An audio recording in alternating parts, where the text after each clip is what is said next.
Have you ever been in a situation, Gabriel, where someone says something to you and it's not overtly mean, but it just sits wrong? Like a joke that has a little too much bite, or you send a text and just get radio silence. That's what we're talking about today. The subtle, unspoken ways people test you. Oh, absolutely. All the time. It's that feeling where you can't quite put your finger on it. You ask yourself, am I overthinking this? Was that a jab? It's like a weird, unspoken social quiz you didn't know you were taking. It's the ultimate read between the lines exercise, isn't it? The kind of thing that can make you feel like you're going crazy. Because on the surface, everything is fine. But underneath, there's this current of tension, this unspoken challenge. It's the friend who consistently shows up late, sending the subtle message that their time is more important than yours. Or the colleague who compliments your work with a tone that suggests they're surprised you're capable of it. It's death by 1,000 paper cuts. Yeah, it's the little things. Someone consistently misspelling your name in emails, even after you've corrected them. Or that friend who always seems to one-up your stories. It's not a big deal, but it's not nothing either. It's a subtle power play. Exactly, a pop quiz. That's the perfect way to describe it. And that's what we're diving into today. The silent, subtle ways people test you without ever saying a word. It happens in the workplace, in friendships, even in families. It's this universal, unspoken language of social dynamics. And it's a quiz where the questions are invisible and the grading is instantaneous. You feel the shift in the room or the change in the person's energy, even if you can't logically explain why. It's like trying to read a book written in invisible ink. You know there's a message there, but you don't have the tools to decipher it. And it's not just jabs. It can be even more subtle, like someone consistently forgetting to include you in an email chain, or a friend who only ever seems to call when they need something. It's this low-grade friction that can make you question the entire relationship. Right? It's like you're suddenly a contestant on a game show you never signed up for, and the prize is just social harmony, but the rules are all secret. It's that subtle shade, the compliment that feels more like a critique, or the favor that's asked in a way that feels more like a demand. hmm And understanding it, I think, is a superpower. Because it's not about being paranoid, it's about being socially aware.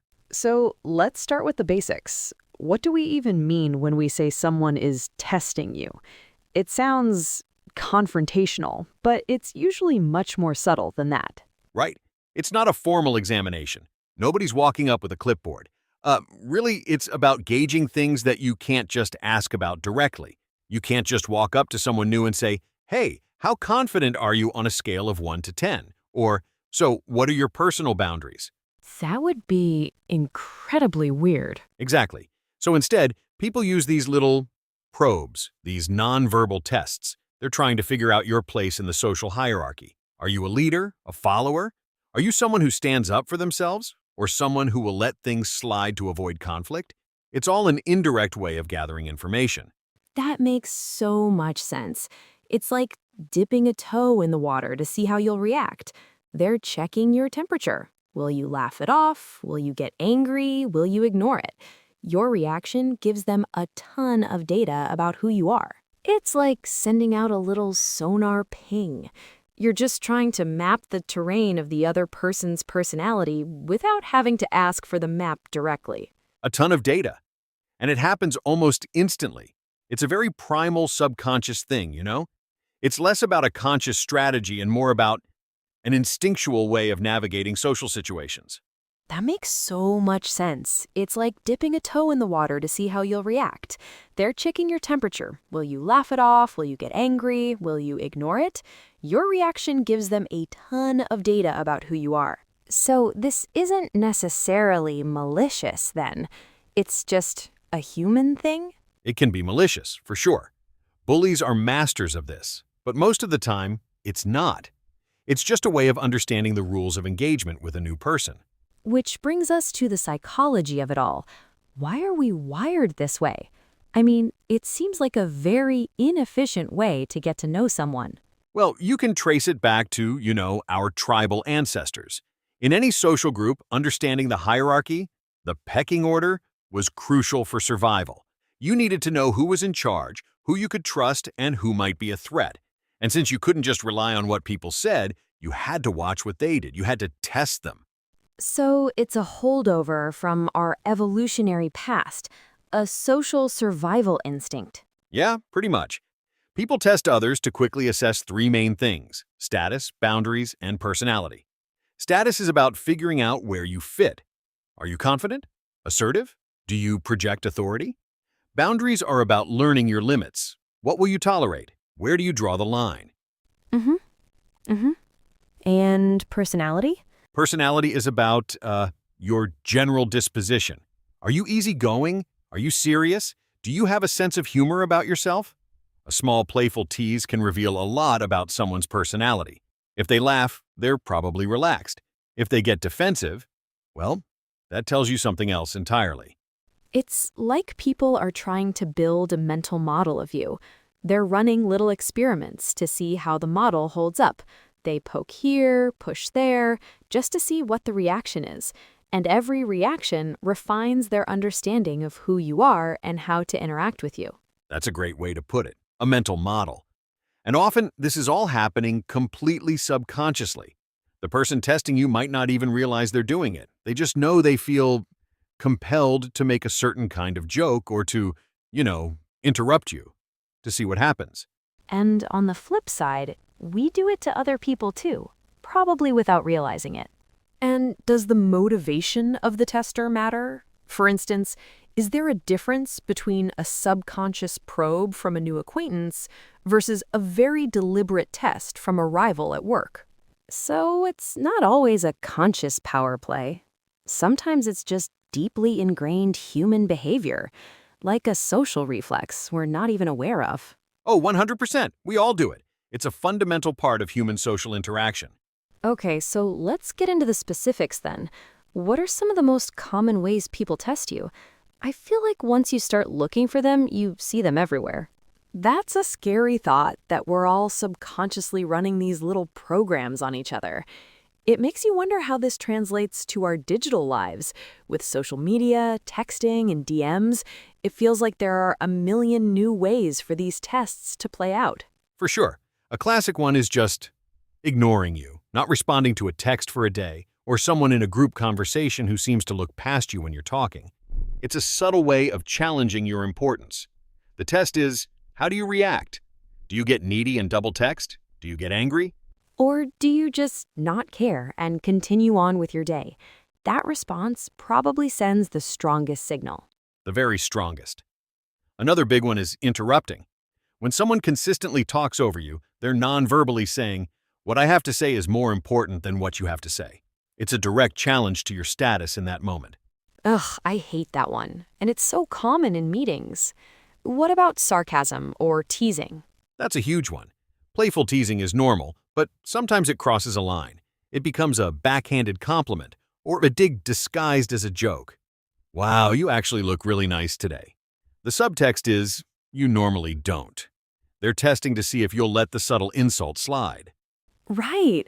Or like making last-minute changes to plans you've made. I've had friends do that. We agree on 7, and at 6:45 they text, "Hey, can we do 8 instead?" It feels like a small thing, but it's a test of your flexibility, and really a subtle assertion of their time being more valuable than yours. Totally. It's a power move, however small. Another one is questioning your decisions, not in a collaborative way, but in a way that undermines your authority. A new team member who says, "Are you sure that's the best way to do it?" in front of everyone. They're not just asking a question, they're probing your confidence and leadership. All of these are making my skin crawl a little because they're so recognizable. They are. And the key is that each one on its own is deniable. Someone can always say, "I was just joking," or "Sorry, I was just busy." That's what makes them such effective tests. They give the tester plausible deniability while still gathering the data they want from your reaction. Okay, so this raises a really interesting question. Why do some people seem to constantly get tested while others just sail through social interactions without any of this friction? We all know that person who just commands respect without even trying. And it really comes down to confidence. But not an arrogant confidence. It's a calm, grounded self-assurance. People who are genuinely confident get tested way less often. And there are a few reasons for that. Okay, break it down for us. First, they set the frame from the very beginning. Their body language, their tone of voice, the way they make eye contact, it all communicates self-respect. It's a nonverbal signal that says, I am not someone to be trifled with. It's not aggressive, it's just solid. This initial impression discourages most tests before they even happen. So their presence alone is a form of boundary setting. Exactly. But when tests do inevitably come, their reaction is what really matters. A confident person doesn't get flustered or angry. They respond calmly and assertively. If someone interrupts them, they might just hold their eye contact, pause for a second, and then continue what they were saying without acknowledging the interruption. Wow, that's a power move. No drama, just a calm reclaiming of the space. It is. Or if someone makes a sarcastic joke, they might just give a slight smile and say, "That's an interesting thing to say," and change the subject. They don't take the bait. They don't get into a defensive argument. They show that the test had zero effect on their emotional state. This calmness is, ironically, the most powerful response. Because an overreaction is what the tester is often looking for. If you get angry or upset, you've sort of failed the test. You've shown that they can get under your skin. You've failed the test. You've handed them power over your emotions. Confident people pass these little tests so effortlessly early on that people just stop trying.